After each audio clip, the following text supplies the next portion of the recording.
আসসালামু আলাইকুম প্রিয় ফুটবল ফ্যান্স, আশা করি সবাই ভালো আছেন। 2026 বিশ্বকাপে ব্রাজিলের পথ চলার সবচেয়ে বড় বাধা ছিল ইনজুরিতে জর্জরিত ডিফেন্স লাইন। দলের প্রথম পছন্দের ফুলব্যাক থেকে শুরু করে রক্ষণ ভাগ ও আক্রমণের বেশ কয়েকজন গুরুত্বপূর্ণ মূল এবং ব্যাকআপ খেলোয়াড় শেষ মুহূর্তে চোটের কারণে ছিটকে যান। ফলে শতভাগ শক্তির দল নিয়ে মাঠে নামতে পারেননি ব্রাজিল। তবে আগামী 2028 কোপা আমেরিকায় এই চিত্র সম্পূর্ণ বদলে যেতে পারে। যদি নতুন করে কোনো বড় ইনজুরির ধাক্কা না আসে, তবে কোচ কার্লো আনচেলত্তির হাতে থাকবেন ব্রাজিলের সম্প্রতি সময়ের অন্যতম শক্তিশালী স্কোয়াড। গত বিশ্বকাপ মিস করা Estevao Willian, Rodrygo, Eder Militao, Wesley এবং কায়ো হেনরিকের মতো তারকা ফুটবলাররা এবার চোট কাটিয়ে দলে ফিরতে প্রস্তুত।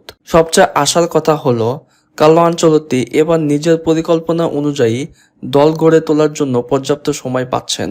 সব মিলিয়ে 2028 কোপা আমেরিকায় সম্পূর্ণ শক্তির ব্রাজিলকে টুর্নামেন্টের অন্যতম প্রধান শিরোপা প্রত্যাশী হিসেবে দেখছেন ফুটবল বিশেষজ্ঞরা। তাই ব্রাজিল ভক্তদের মনে এখন একটাই প্রত্যাশা, সেরা দল আর নান্দনিক ফুটবল দিয়ে ঘরে আসুক আরেকটি কোপা আমেরিকা ট্রফি।